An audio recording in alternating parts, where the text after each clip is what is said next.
This episode of the Disruption Lab is taped in front of a live studio audience.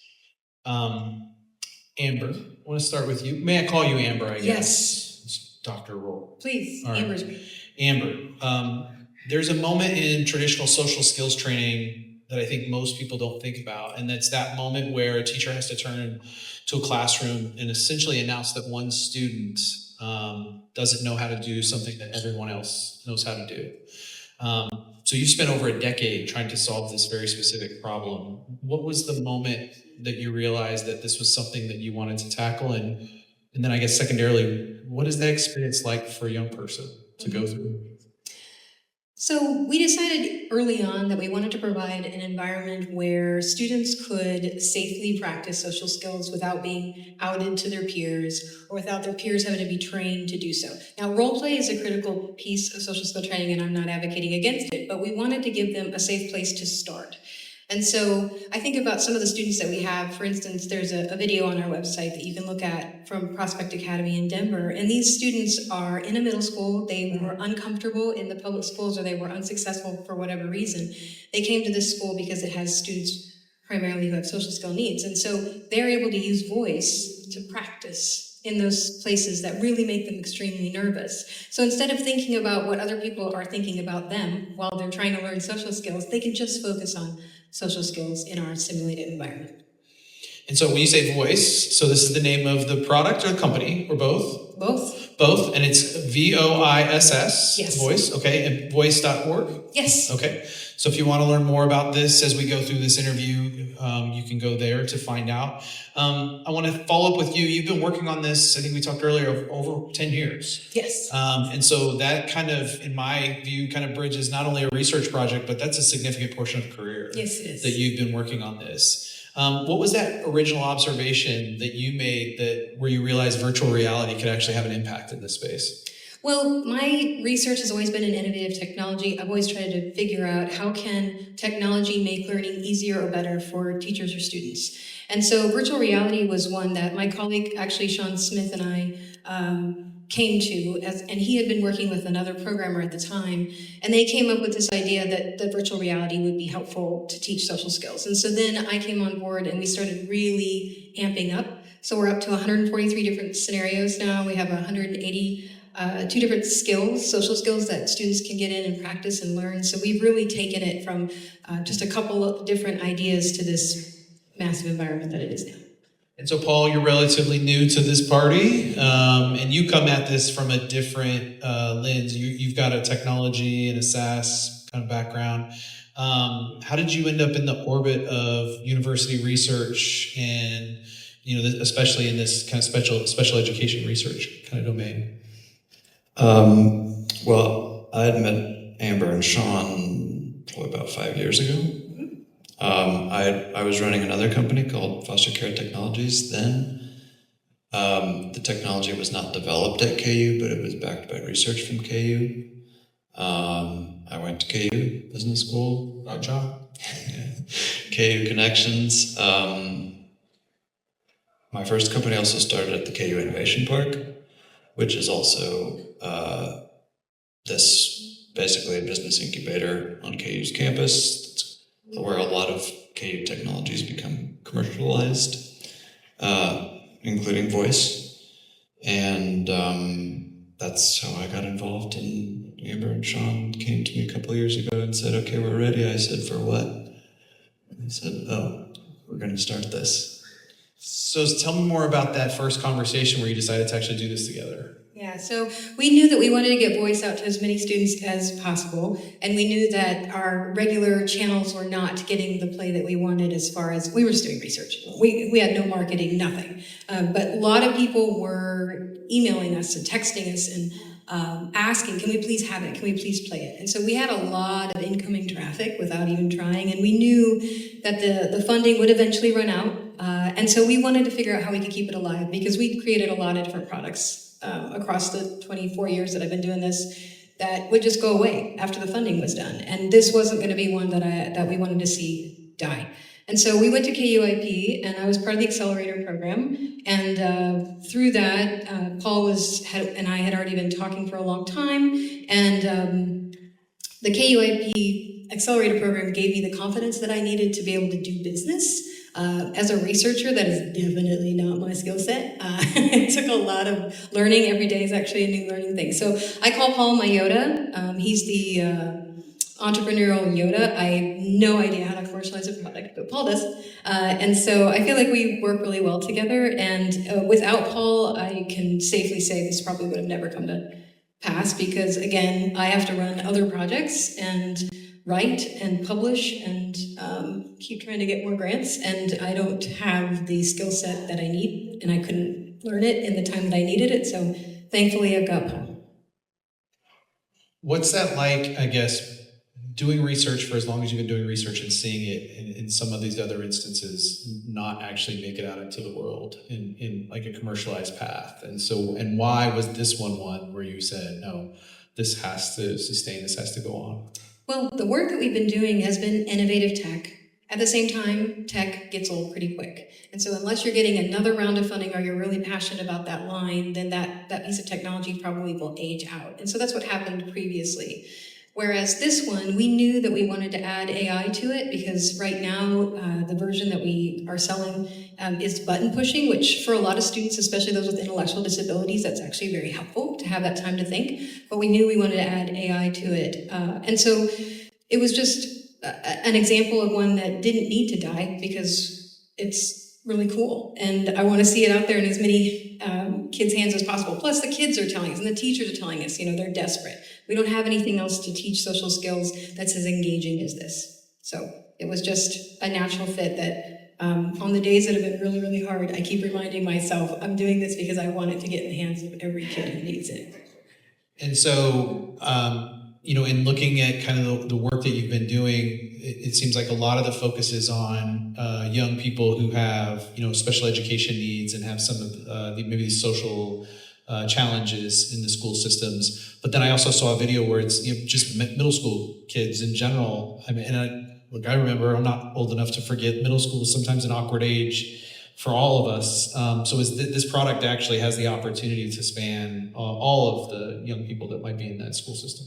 Absolutely. So we would say that our demographic for which it was designed and with whom it was designed was middle school students with autism. And so kind of 6th through 8th grade. But what we found is that 5th graders going into middle school are very afraid of going to this big middle school and going to locker rooms and dealing with lockers and all the PDA. I mean, all the awkward things that middle school kids get really worked up about. So we were able to create scenarios that help these 5th graders get ready for middle school. Also, COVID happened in the middle of all this, and social skills have changed for kids. And I think that 1 year really changed a lot of students' social skills, and mostly for the worse. And so we're finding that more and more students need that. And also, social emotional learning has been kind of the hidden curriculum. Previously, a lot of folks assume that kids come with those skills, but it's not the case, and frequently needs to be explicitly taught. If not all, then many need to be explicitly taught. So. And Paul, we just had 7 companies that we just announced before this that are social ventures and have a social impact. It's easy to understand kind of the social impact of what we're talking about here with VOISS. But then when we talk about the commercialization side of this, ed tech is a tough space. And so just the cycles of getting into a school, the procurement processes, the implementation and the requirements and some of the things of trying to get something like this into the market have to be challenging. But then you add the layer of kind of the niche element of who you're targeting with this product. What are some of the ideas? What are the systems that a product like this has to go through to actually make it into the hands of the young people that need it? The idea of a social venture, we were talking before, it's whether it's social or not, it's you're just trying to figure out who the customer is and where the value is. If you can capture that value, whether you have customers paying for it, whether you have a funder paying for it somehow. We're a for-profit company, so we're selling to the people. Well, we're selling to buyers. They're not necessarily the users in the case of the school districts. But to your question, the overall process is figure out exactly who's using it, then who's paying for it? What are the different groups of people? Like public school department of special education is one of our targets. But this is also, we've had parents buy this product that we've never met, never heard of. They found it somehow. AI, Google, whatever. And the entrepreneur's job is to sort of find out how this is getting discovered, where the paths are, and drill down on those and figure out why. And so that's the work that we're doing. And then also in our case, there's a thing called applied behavioral analysis that is something you can get trained in to help kids learn certain behaviors. VOISS happens to be a perfect tool for them as a asynchronous teaching tool. So my background's in music, so I very much understand practice, and this system, the app, allows you to practice these social skills, and then you're going to be better prepared for your one-on-one session with the teacher, the therapist, the parent, whoever it may be. But finding all of those paths, all of those market segments, if you will, is the work of the entrepreneur, and that's kind of what we're doing right now. And when you talk, so we always talk to founders about this, identifying a problem and having a solution is not the full picture. It's that value. How do you create value? And it's that value exchange that defines a business. I'm curious, I understand the value for the end user. I understand the value perhaps for parents. But when you're talking about selling to schools, help me understand how you articulate the value of a product like this to a school and have and that value in a way that they're willing to pay for it. Yeah, and the value is, that's the sort of the entrepreneurial, turning it into numbers and dollars and cost savings and these sorts of things that you don't necessarily think of when you start with the idea.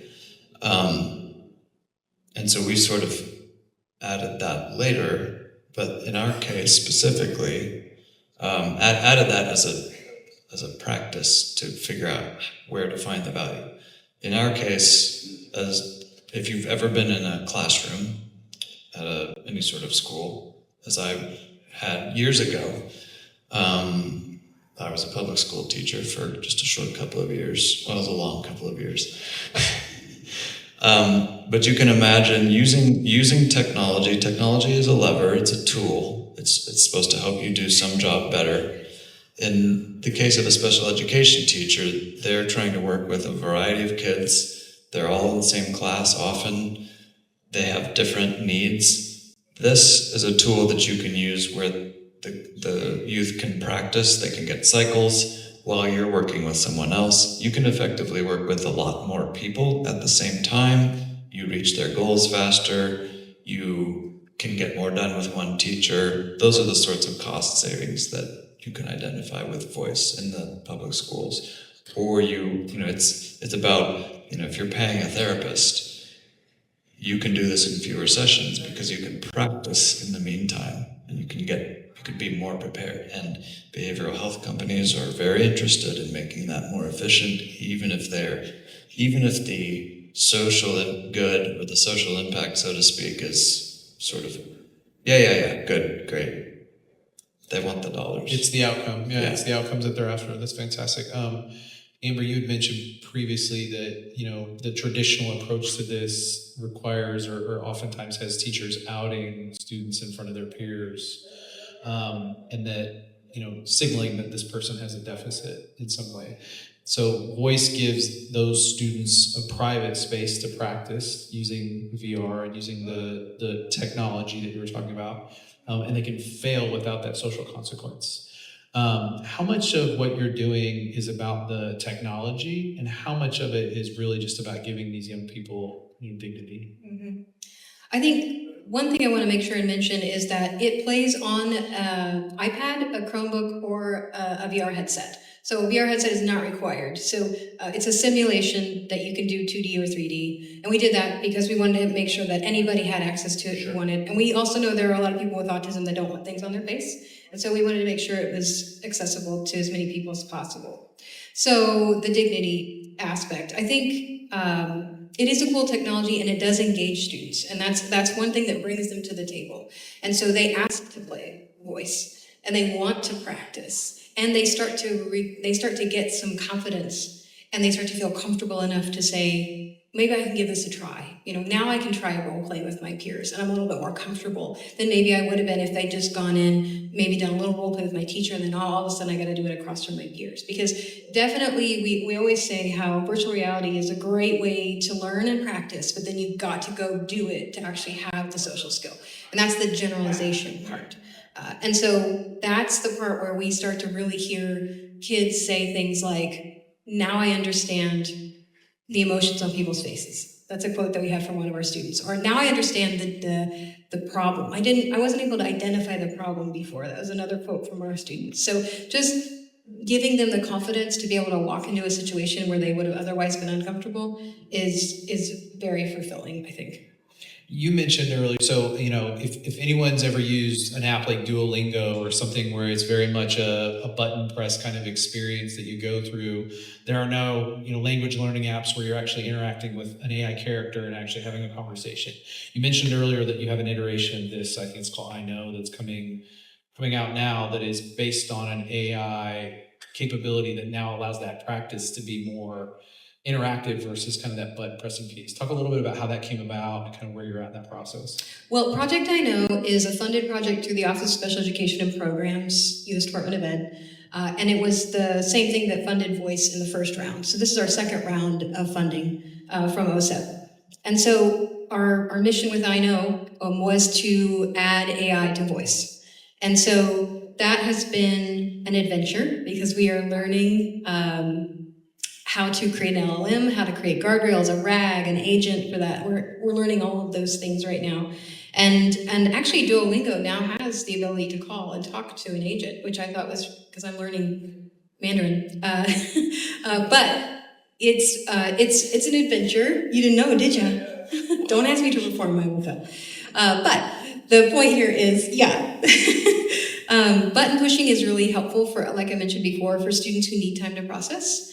What we are designing now is that version plus the AI-only version that's putting you right on the spot. You've got to respond instantly to an AI agent and they go back and forth with you. We're also doing a hybrid, and we found this is really critical. So as a student begins to try to transition to this AI, they may not quite be ready for full implementation, and so we've got to have a hybrid. So this system begins to recognize if they're struggling, and we'll offer them some buttons. So we notice that you're having a hard time answering this question. Do you want to choose from one of these? And so that, again, the mission here is to scaffold them and to build their confidence. So I watched the two of you interact, and I guess I'm curious. We talk a lot about, in the ecosystem, we talk a lot about co-founders and how to find a co-founder and the experience of having a co-founder and so on. So I'm curious, you've known each other for 5 years-ish. How long have you been working together?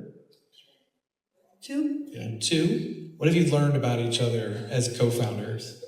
I can't wait to hear what you say. Yeah. Sorry, Paul. I'm so sorry. So sorry.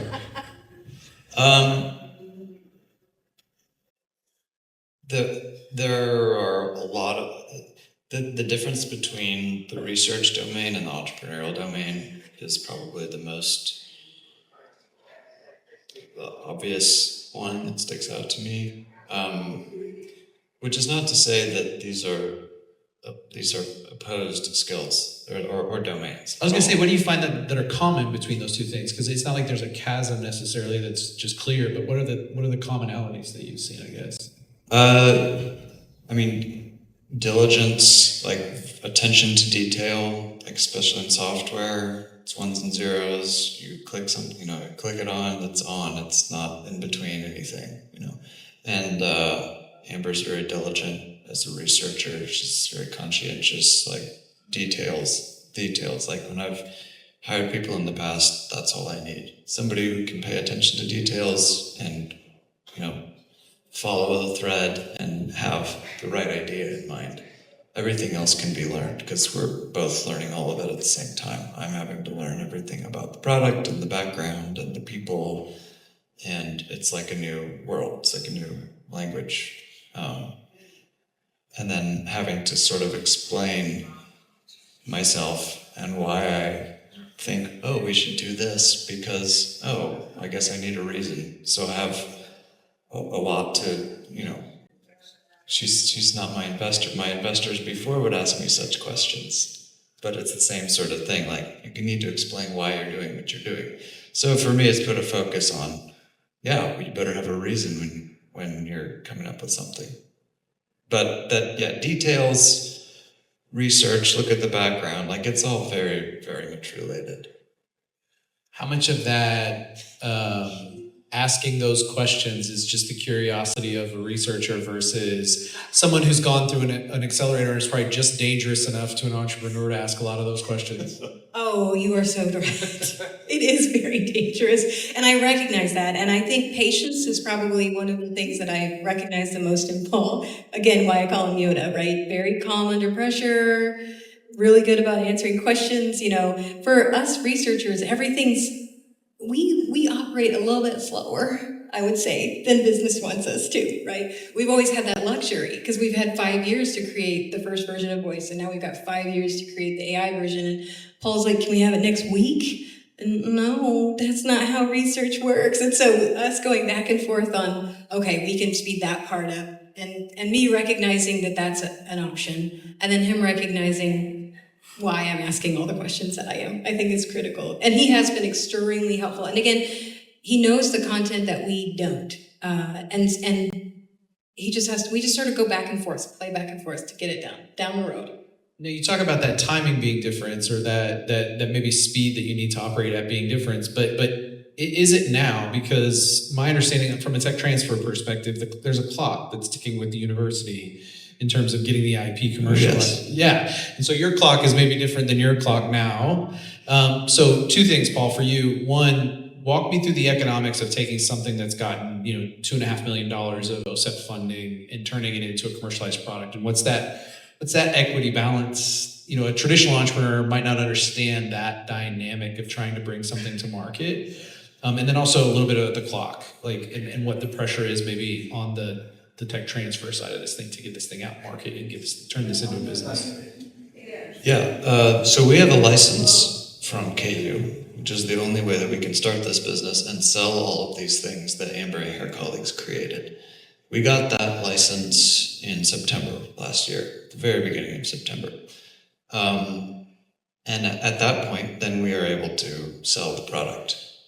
Now, the OSEP funding that she's talking about that went into these projects that were at the university just meant that the university owned all of that, and so therefore we had to get the license from the university to form the company. It's a big advantage because they essentially created most of the product, or at least the content for the product. In that time since September, we've been making it into a commercial grade product. Payment systems, make sure it does this, make sure you log in, security, it's out in the wild, people are going to be using it. So the big advantage of working with the technology transfer is that we came in with a lot more. We have that project where they're integrating AI into the product is still going. And so we have resources through KU, and KU has said, yes, let's start doing this, and you have 2 years to reach a certain threshold. And so, yes, the clock is ticking for us, which I'm aware of every day. But that's my job, is to shepherd these researchers, or whatever we call them. They're more than just researchers, but to get everybody on the same page and start thinking about, okay, before OSEP paid for this, now we need people using it to pay for it. OSEP wasn't using it, at least as far as I know, but it's just a different mindset. It just means the product needs to be a little bit different than it was, and we just pick those things off one at a time. Now, if I understand what you said correctly, Amber, it's basically 2 OSEP tranches, though, one for VOISS and one for I Know. How do those layer on, and is there different time, and are they both licensed, or do how's that process been? Has it been one package of things that you were able to get the license for? Yeah, when we negotiated the license with KU, we made sure that both projects were named, because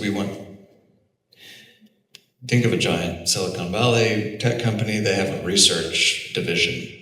Well, our division is at KU, and the university has blessed that research becoming commercialized as soon as it's available to do so. So I'm speeding up the clock on that every chance I get. But yeah, that was the arrangement. Now you referenced KUIP, the amazing work that Adam and Chris and the folks, and many folks are doing at KUIP. You guys just recently received Excel Kansas funding. What has funding like that meant to this project, to be able to get kind of that early stage kind of support to bring something like this to market? And I think there's been maybe other funding sources that have come on early stage for you guys. What's that meant to a project like this? Huge. I mean, that's $25,000 from the state of Kansas. That is, you can buy a lot of really basic startup stuff. We're talking like software tools, email, like the stuff that we need to just do basic business stuff, a Stripe account, like that sort of thing. We're going to spend, we haven't spent all of it yet, but we had commercialization things that just cost money, legal fees, a marketing agency, since we don't have any employees yet. Just having that amount of money to spend it on basic, what I would call basic startup, basic business stuff, is not something that we had before February. So it's tremendously helpful, I think. Who's your first customer? And I guess not aspirationally, but like who's buying this product? And what did it take to close that first customer? So Greenville, South Carolina is the second largest school district in South Carolina. Am I saying that right? I think I am.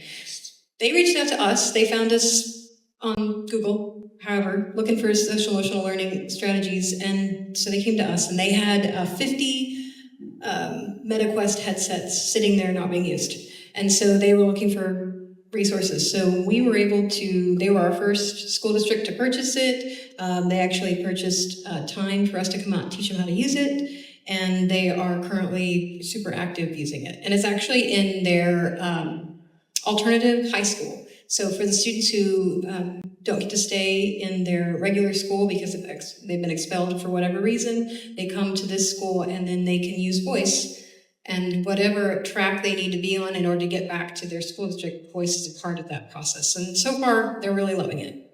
What's that like for you to see this in a school, maybe not a local school, to see students actually using this, and it sounds like using it quite a bit? Yeah, and the teachers are desperate for a resource. And so to have them get excited about it, and then to have them take it back and their students get excited about it. Some of those students would not otherwise be getting excited about anything at school, and they enjoy playing on their headsets. And it's what we wanted to see. It was the dream. You mentioned earlier some numbers, and it was, I think, 180 plus social skills and 142 scenarios that are built into VOISS. That's a lot of behavioral research that's now been packed into an experience, into a product. Who decides what success looks like in those scenarios, and how did you come about actually productizing those skills and scenarios into something that is defined as success for these young people? Yeah, well, one colleague I haven't mentioned yet is Maggie Mosier, and she came to KU as a doc student with having taken 25 of the major social skill assessments that are given by school districts, analyzing it, boiling it down into these 10 domains that VOISS is currently organized by, and then we were able to take that list and with her, during her doc program, actually build all those scenarios. And so the process was we build the scenarios, we have educators build them for the most part, and then we have experts in the field review them all. So we're getting validity and reliability testing done. Then we have students obviously test them, and we have created an inventory based on those social skills Maggie did with us, and that serves as a pre-post.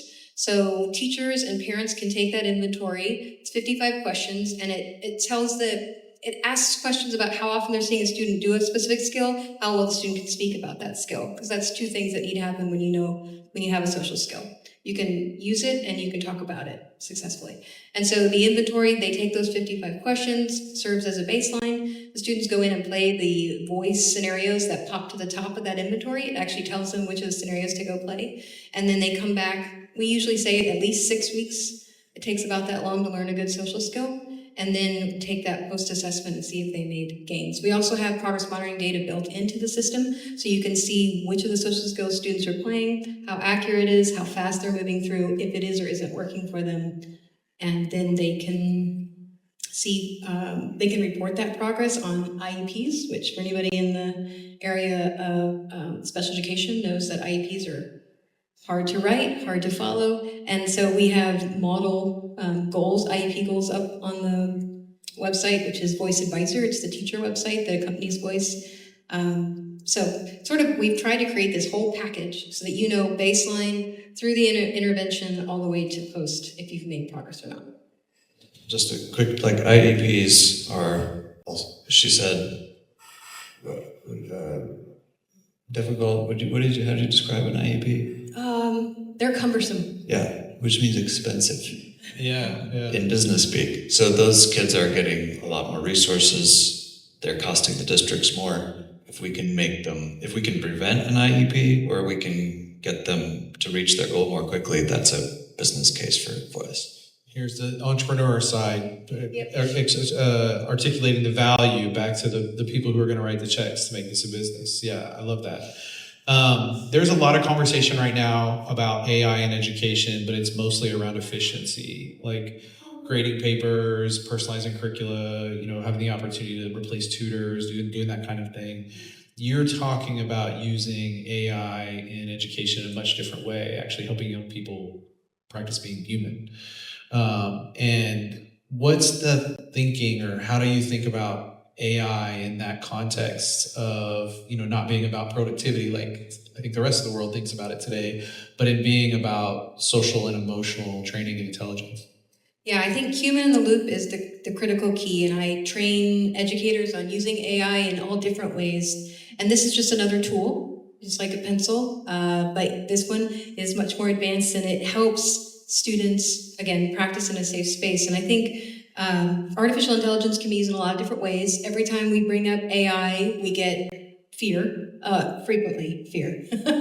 And so right now, the product that's out there doesn't have AI in it. And I think we're probably for a while here going to have that option of being able to switch back and forth depending on the comfort level of the school district.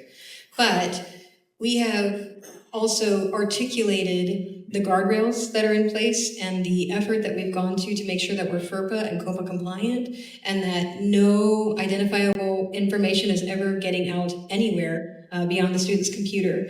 And the only data that's going out is really their play data, how fast they're moving and how accurate they are and what skills they're learning. So we've tried really hard to make sure that it's encrypted, it's local, and we're able to justify the guardrails that we have in place so that the system is never going out in the world and bringing up something that's inappropriate. And even if our students, it's another piece, if our students use inappropriate words or self-harm phrases come up, whatever it might be, our system flags that to the teacher. So the teacher is immediately notified of a situation so that then they can intervene and support that student as needed. So having that transparency, we've got to have transcripts available at any time that they can go in and read verbatim to see what's being said. Parents can read it, teachers can read it. We've set it up so that it's accessible to any administrator, teacher, or parent of a student who's using it.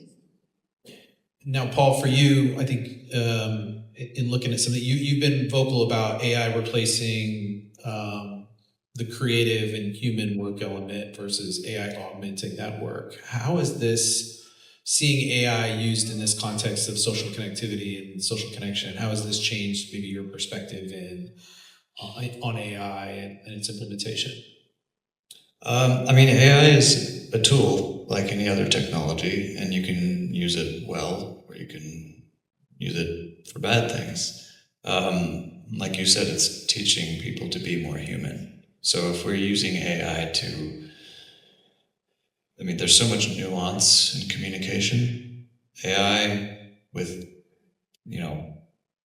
billions and trillions of bits and training data points, it can get a lot of nuance, and so you can have a more customized experience.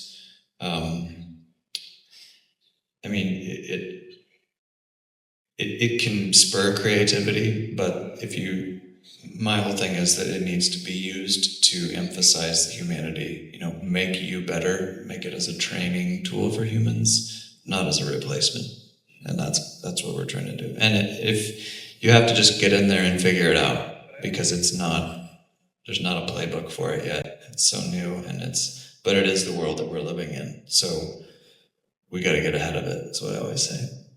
And we always encourage students, for the implementation aspect, students should be playing 20 minutes 2 to 3 times a week. I mean, it's not a heavy screen time load, if you will. It's an opportunity to do something a little different, whereas you're still practicing in the real world. You're still going out to the community. We're creating resources for parents. They go out and practice what the students have practiced and learned in VOISS at the grocery store, at the community center, wherever they might be. So the idea is we're helping bridge that gap to support them in life. And we know that kids who have social skills are more likely to get a job, keep a job, have a relationship, keep a relationship.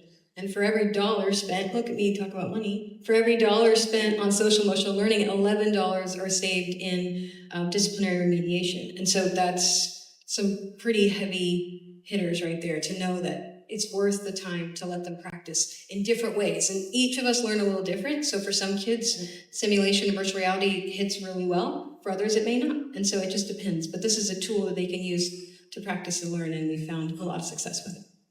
She's after her job, man. She's talking like an entrepreneur over here. My work is done. Yeah. Amber, you spent over a decade with VOISS, and you've published statistically significant data that suggests that this works in improving social skills across multiple domains. And here we are trying to get it in schools at scale.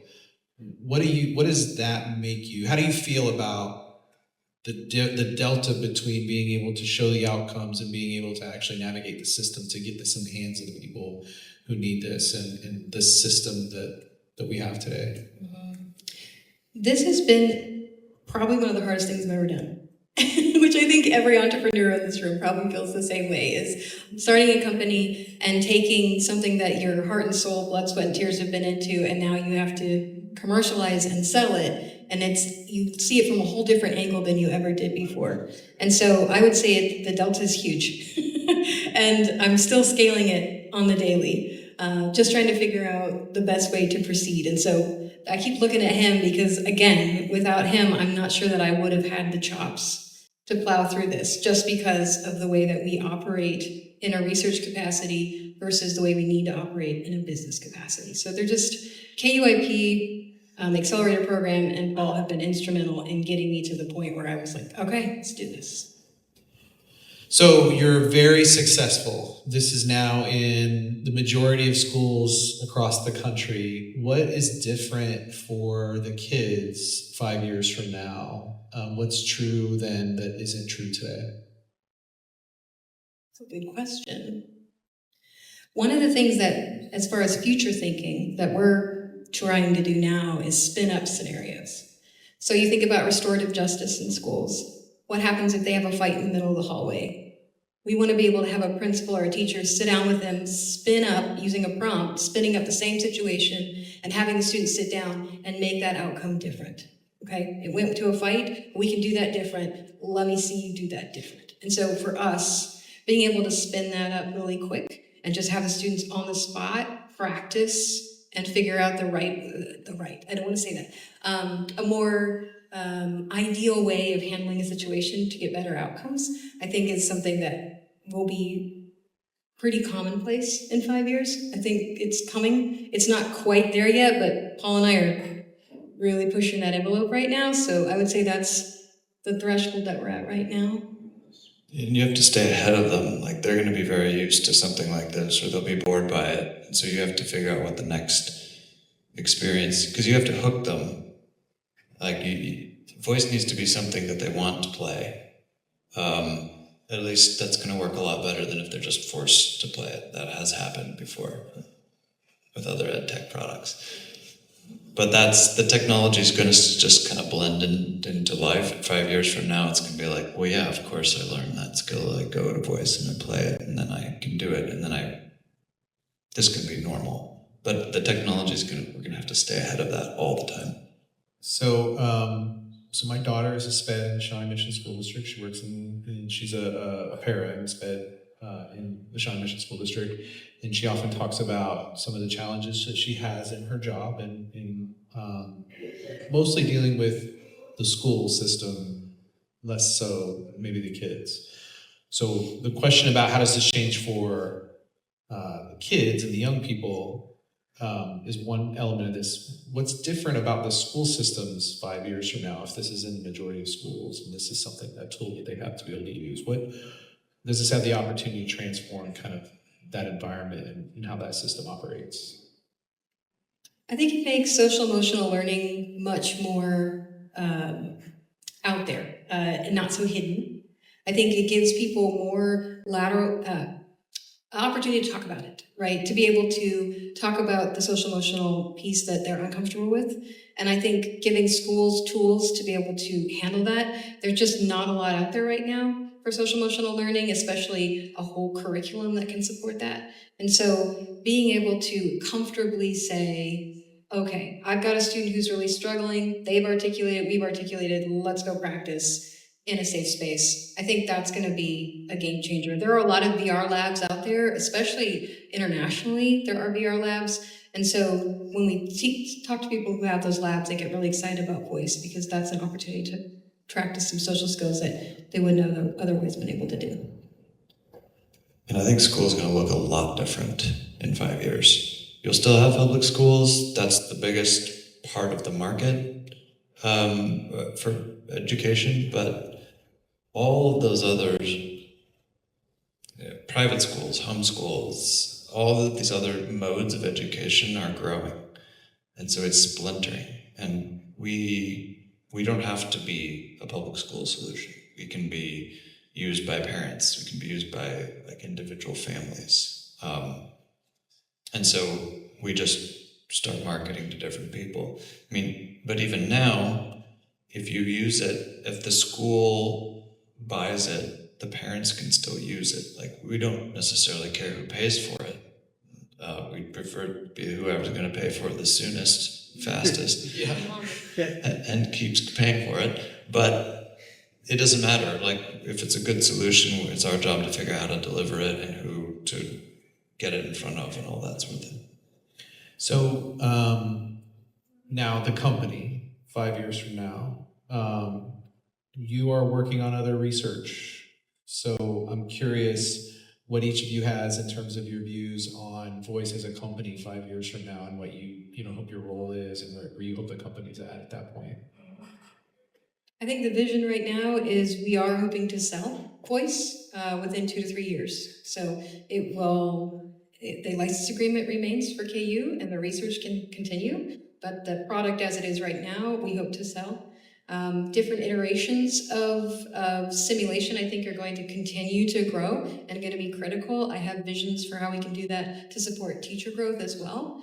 And so just making sure that we continue to keep in this, because this is my line of research, as we say in research.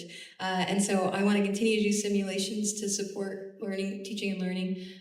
But we'll see what the world brings. I mean, that's kind of one of the things about this. I don't necessarily know from year to year what I'll be studying, because I try to stay on the cutting edge. Yeah, you must be an investor, Kevin, because that's an investor question.